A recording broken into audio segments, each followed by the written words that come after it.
हम लोग संधारित्र की परिभाषा क्या बता सकते हैं? किसी चालक के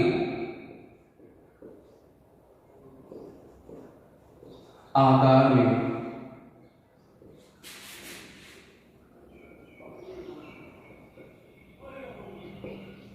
परिवर्तन किए बिना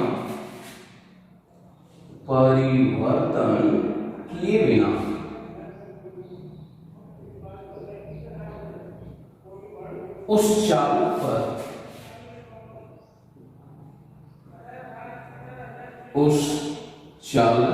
पर आवेश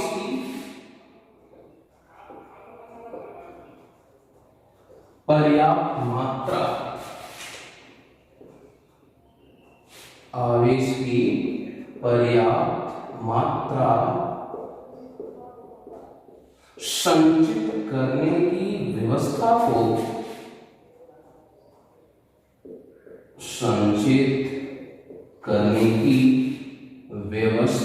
को ही हम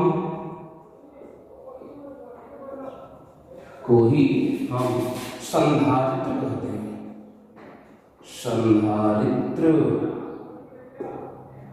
कहते हैं। देखिए संधारित्र में होता क्या है? वास्तव में संधारित्र में दो प्लेटें होती हैं, दोनों का जो सरफेस एरिया होता है आपस में क्या होता है? बराबर होता है, ठीक है। और इन दोनों के बीच की दूरी कितनी होती है? मान लेते हैं d। इसके एक प्लेट पर धनावेश होता है केवल, जबकि सामने वाली प्लेट पर क्या होता है? उतना ही ऋणावेश होता है, ठीक है। और ये सेकंड वाली प्लेट है वो आपकी किससे जुड़ी होती है? पृथ्वी से जुड़ी होती है। इसी व्यवस्था को हम लोग क्या कहते हैं?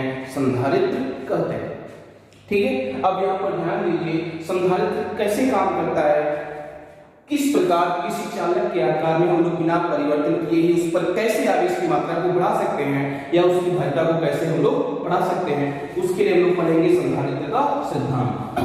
तो देखिए संधारित्र का सिद्धांत क्या है? संधारित्र का सिद्धांत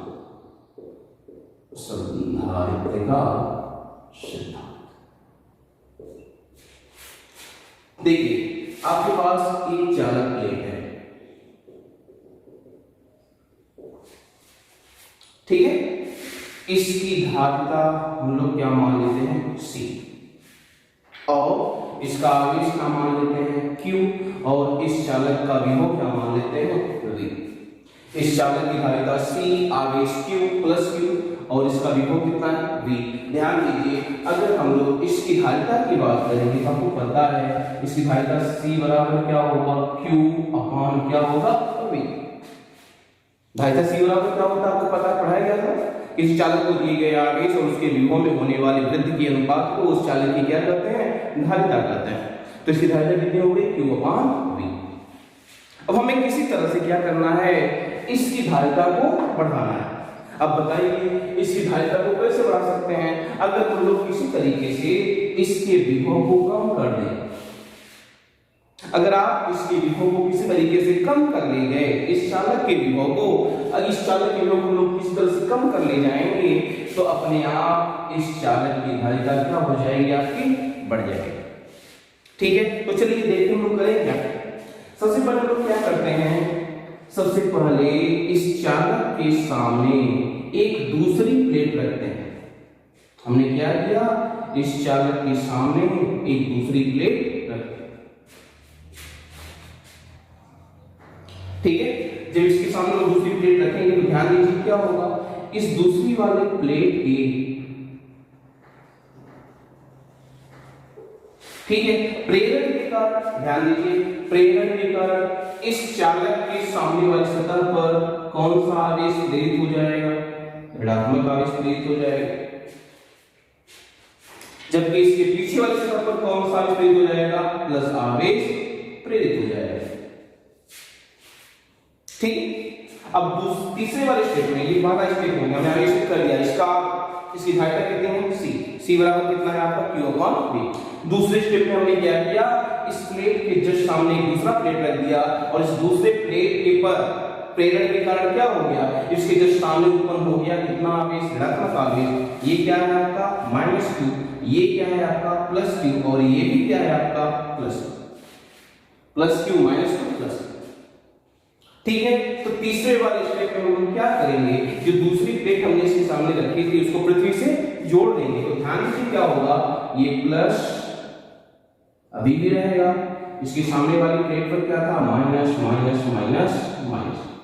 ठीक है, और हमने इसको क्या कर दिया, अर्थ से जोड़ दिया, हमने इसको ग्राउंडेड कर दिया। जब इसको ग्राउंडेड करेंगे, इसका टोटल पॉजिटिव चार्ज, ये वाला पीछे वाला पॉजिटिव चार्ज कहां चला जाएगा, आपका पृथ्वी में चला जाएगा, चला गया। अब इस पर केवल कौन सा आवेश है, +q, इस पर केवल कौन सा आवेश है आपका -q। ठीक है, अब यहां पर ध्यान दीजिए, इस वाली प्लेट की धारिता की बात करते हैं। ठीक है, इस वाले प्लेट की धारिता की बात करते हैं। मान लेते हैं धारिता कितनी इसकी c'।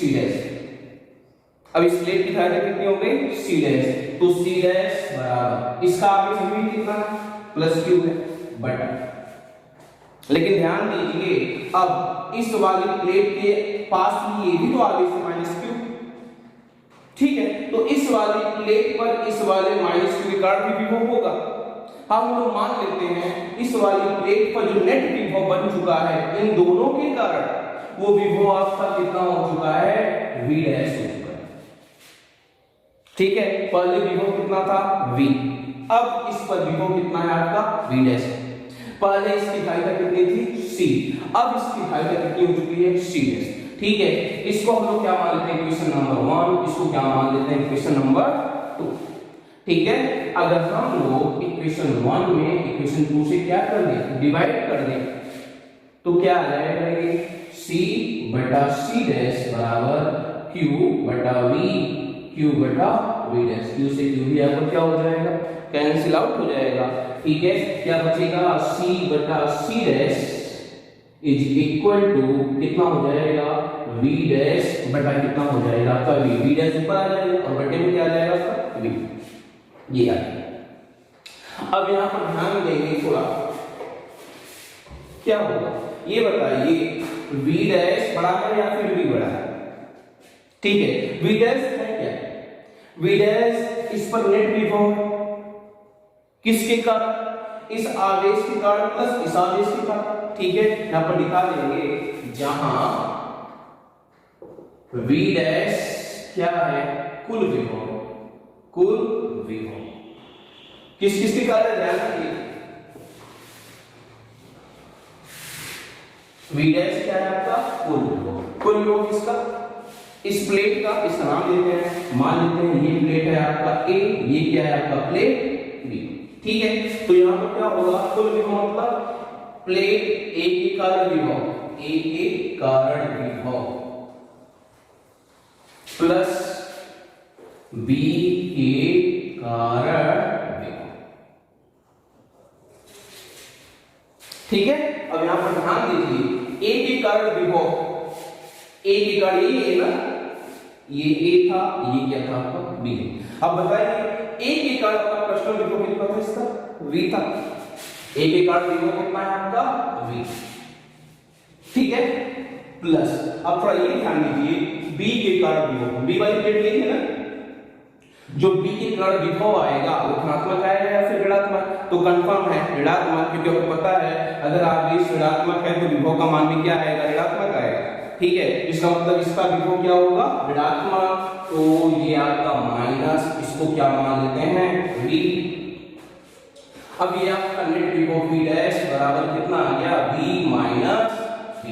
ठीक है, और अगर हम यहाँ पर मान रखेंगे इसका, इसको हम लोग 3 मान लेते हैं, इसको हम लोग क्या मान लेते हैं, 4 मान लेते हैं, और अगर हम इसका मान रखेंगे तो क्या आएगा, अतः समीकरण 3 से कितना आएगा बताइए, c बटा c' बराबर v'। ठीक है, v' की वैल्यू कितनी है आपकी, v माइनस vb बटा पहले से कितना है आपके पास v, ये रहा। अब आप लोग बताइए v माइनस vb बड़ा है या फिर v बड़ा है, तो कहेंगे हम लोग v माइनस vb छोटा है और v क्या है, बड़ा है, क्योंकि v आपका बड़ा है, ये बड़ा है। किससे बड़ा है आपका v माइनस vb से। अब बताइए v बड़ा है, v माइनस vb छोटा है, तो v के सामने का c डैश क्या होगा आपका बड़ा होगा और c क्या होगा आपका छोटा होगा। इसका मतलब बाद में जो इसकी धारिता है c डैश है वो पहले वाली धारिता के क्या हो गई अधिक हो गई, और यही क्या है आपका संधारित्र का सिद्धांत है, जिसमें हमने इसके आकार में कोई परिवर्तन नहीं किया। परिवर्तन न करने के बावजूद भी इसकी धारिता प्रारंभिक धारिता से क्या हो गई आपकी ज्यादा हो गई। यही क्या है आपका संधारित्र का सिद्धांत है। ठीक है, देखिए आपका अगला टॉपिक क्या है, समांतर प्लेट वाई संधारित्र। ठीक है, अभी आपको मैंने बताया था संधारित्र में दो प्लेटें होती हैं आमने सामने, दोनों का सरफेस एरिया आपस में क्या होता है बराबर होता है, इन दोनों का ही क्षेत्रफल कितना है a। ठीक है, इनके बीच की दूरी क्या मान लेते हैं हम लोग d। एक प्लेट पर क्या होता है, एक प्लेट को हम लोग क्या करते हैं प्लस q आवेश देते हैं, प्लस q आवेश हमने क्या किया इसको दिया। तो प्रेरण के कारण इसकी जो सामने वाली प्लेट है उस पर ये मान लेते हैं प्लेट x है, ये क्या है आपका प्लेट y।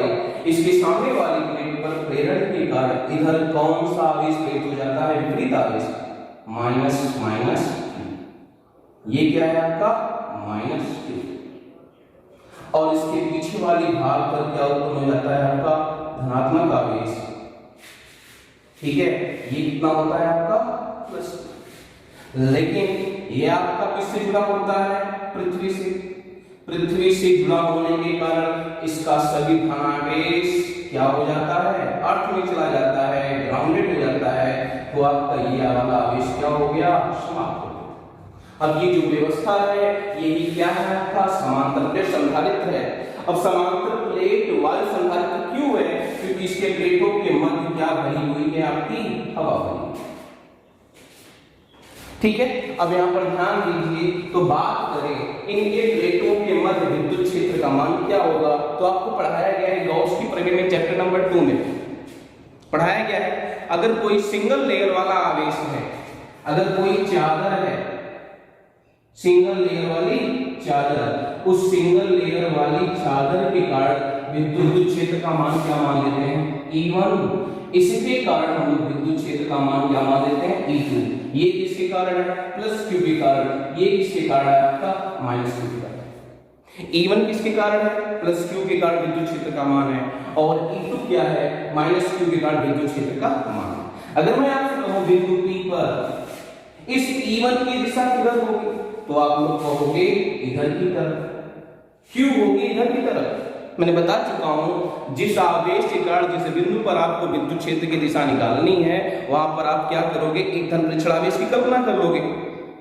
वो धन परीक्षण आवेश जिधर जाएगा वही विद्युत क्षेत्र की क्या होगी दिशा होगी। तो बताइए अगर यहाँ पर धन परीक्षण आवेश होता तो ये प्लस q आवेश इस प्लस परीक्षण आवेश किधर भेजेगा इधर भेजेगा, तो इसका मतलब इसके कारण विद्युत क्षेत्र की दिशा इधर हो गई E1।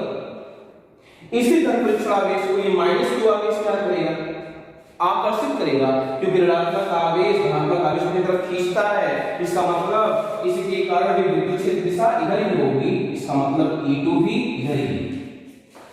इसका मतलब दोनों प्लेटों के मध्य अगर हमने परिणामी E चाहिए तो दोनों एक ही दिशा में है, तो हमें दोनों को आपस में क्या करना पड़ेगा जोड़ना।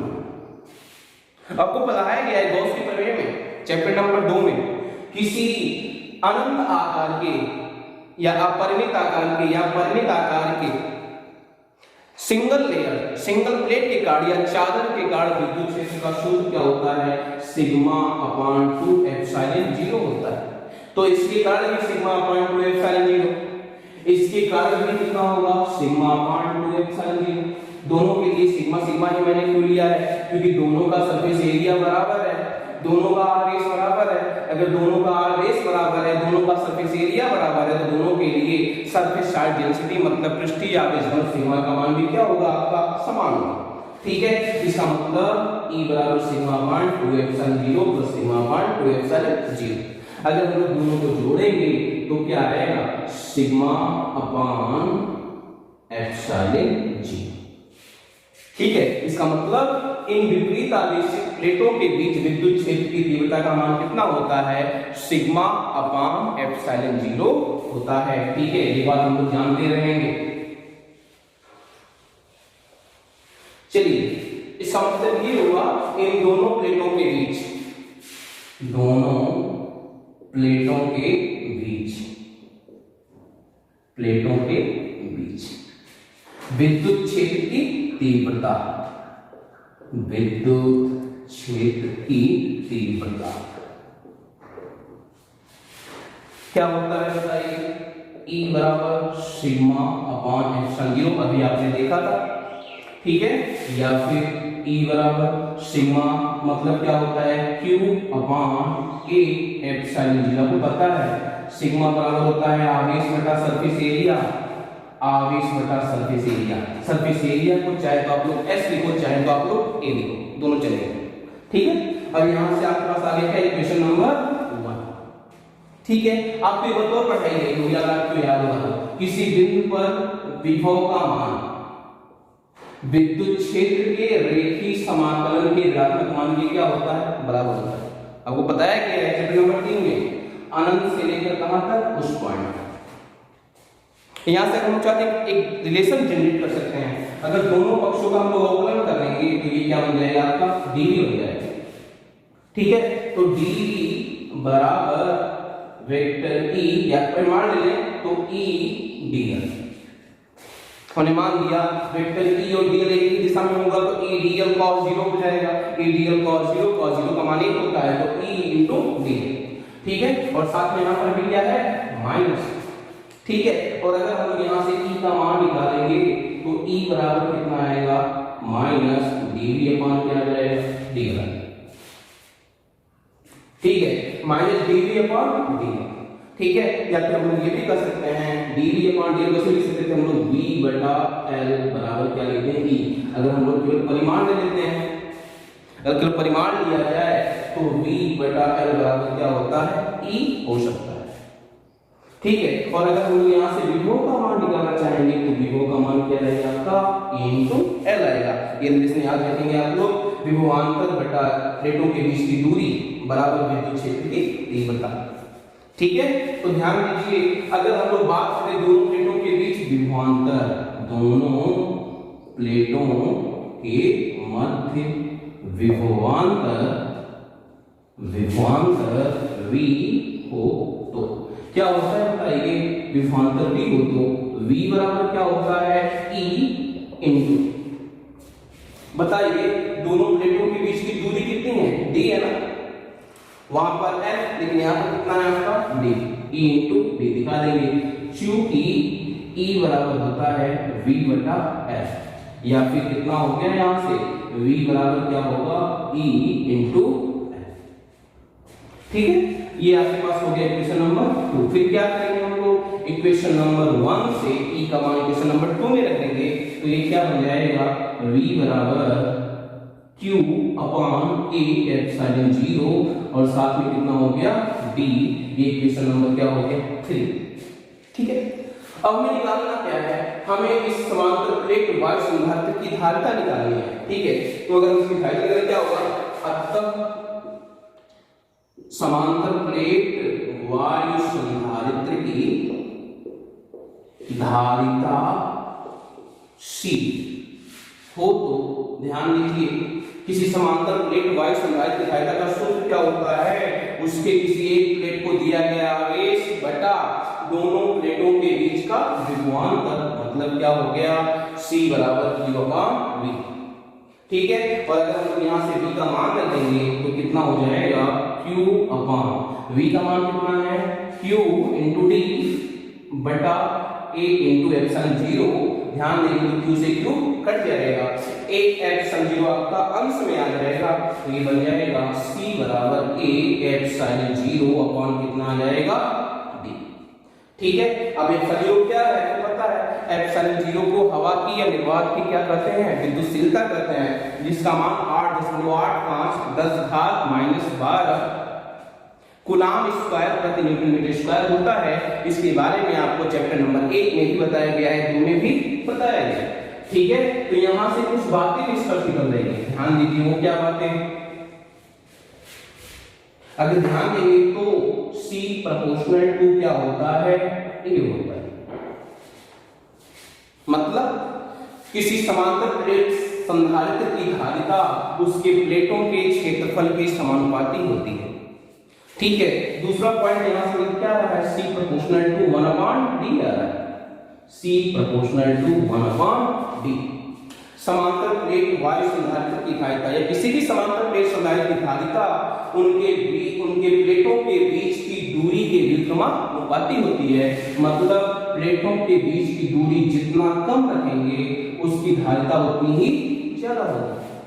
ठीक उसी प्रकार प्लेटों का क्षेत्रफल जितना ज्यादा रखेंगे उसकी धारिता भी उतनी ही ज्यादा होगी। ठीक है, तो ये बातें बता रही हैं। अगर आपसे कहा जाए संधारित्र की धारिता किस किस पर निर्भर करती है, तो कहेंगे प्लेटों के क्षेत्रफल पर और दोनों प्लेटों के बीच की दूरी पर। ये बात हो गई। ठीक है, इसके बाद अगला टॉपिक है आपका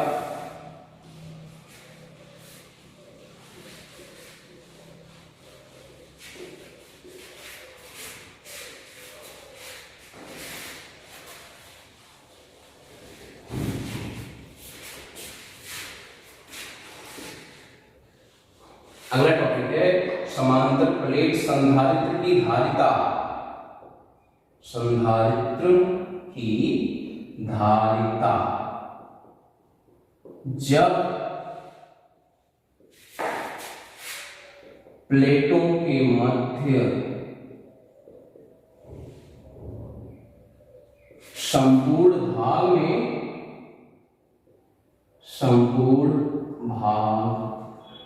में के परावैद्युतांक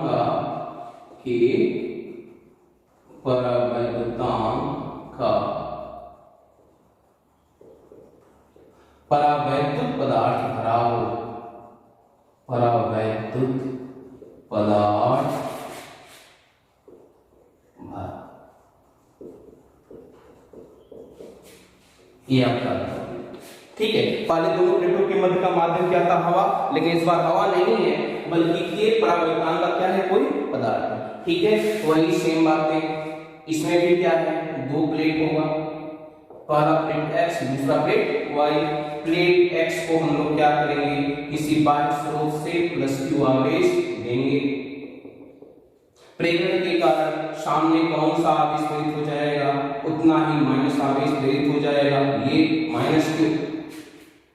ठीक है, और पीछे धनात्मक आवेश, लेकिन हम लोग क्या करेंगे, इसको जोड़ देंगे अर्थ से जोड़ने के कारण इसका संपूर्ण धनावेश नीचे चला जाएगा, अर्थ में चला जाएगा। ठीक है, और इसके बीच जो माध्यम है उस माध्यम का परावैद्युतांक कितना है, k है। पहले कितना था, हवा था। हवा के लिए आपको पता है कि हवा के लिए परावैद्युतांक k का मान 1 होता है। ठीक है, अब बताइए जब यहां पर कोई दूसरा माध्यम है, ये कोई दूसरा माध्यम, अगर कोई दूसरा माध्यम में बताइए तो दोनों प्लेटों के बीच विद्युत क्षेत्र का मान, ध्यान दीजिए अगर दोनों प्लेटों के बीच हवा होता तो E बराबर सिग्मा वन कितना होता है, एप्सिलॉन 0, अभी आपने निकाला था। लेकिन चूंकि एप्सिलॉन 0 के साथ साथ यहाँ पर हवा ना हो तो कोई दूसरा माध्यम है, इसलिए एक टर्म और रहेगा। वो टर्म क्या है, आपको मैंने आपको बता रखा है कूलाम के नियम में भी शुरुआत में, अगर दो आवेशों के बीच हवा होती है तो बल का सूत्र होता है F बराबर 1/4 पाई एप्सिलॉन 0 Q1 Q2 बटा r, बताया गया था। लेकिन अगर कोई दूसरा माध्यम है तो यही सूत्र आपका क्या बन गया था, 1/4 पाई एप्सिलॉन 0 के Q1 Q2 बटा क्या बना था, r। एप्सिलॉन 0 के साथ एक्स्ट्रा क्या आ गया था, k। इसी k का मान हवा के लिए कितना होता है, 1 होता है।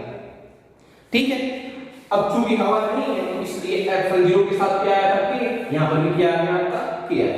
और अगर लोग सिग्मा का मान रखेंगे तो E बराबर Q/A के एप्सिलॉन 0, जो कि सिग्मा बराबर क्या होता है, Q/A होता है। आपको पता है पृष्ठीय आवेश बराबर क्या होता है, कुल आवेश बटा कुल पृष्ठीय क्षेत्रफल Q/A।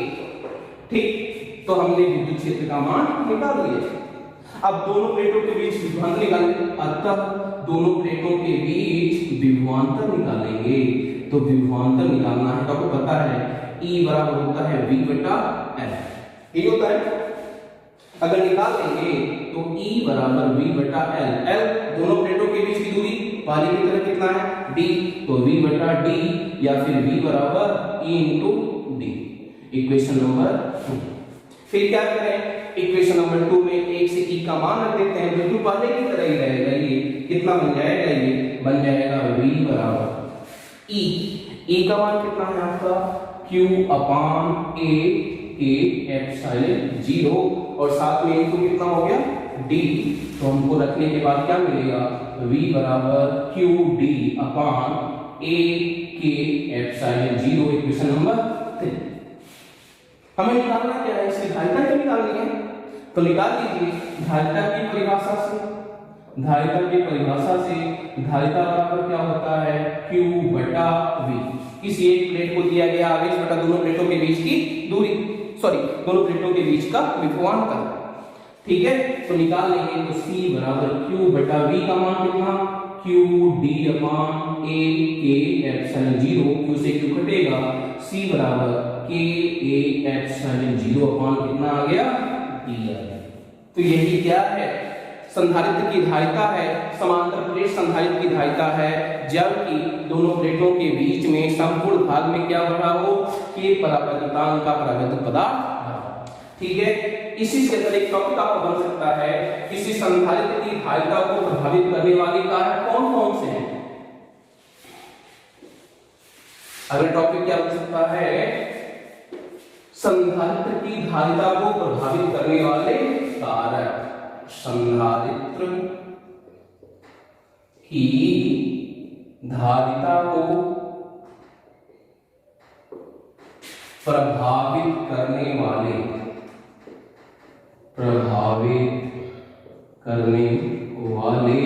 कारक, ठीक है। तो ध्यान दीजिए यहां से लग रहा है C का मान K के समानुपाती होता है, C प्रोपोर्शनल टू K, मतलब संधारित्र की धारिता प्लेटों के मध्य के माध्यम के परावैद्युतांक के समानुपाती होती है। आप जितने उच्च परावैद्युतांक का पदार्थ भरेंगे संधारित्र की धारिता उतनी ही ज्यादा होगी, ठीक। उसके बाद दूसरी बात C प्रोपोर्शनल टू A, ये तो मैंने बताया था, प्लेटों का क्षेत्रफल जितना ज्यादा होगा संधारित्र की धारिता उतनी ही ज्यादा होगी। तीसरी बात C proportional to 1 upon D, मतलब प्लेटों के बीच की दूरी जितनी कम रखोगे उसकी धारिता उतनी ही ज्यादा, ठीक है। इसका मतलब संधारित्र की धारिता को प्रभावित करने वाले 3 कारक हैं, पहला बीच के का माध्यम का परावैद्युतांक, दूसरा प्लेटों का क्षेत्रफल और तीसरा प्लेटों के बीच की दूरी। यही तीनों क्या है, संधारित्र की धारिता को प्रभावित करने वाले कारक हैं। धन्यवाद।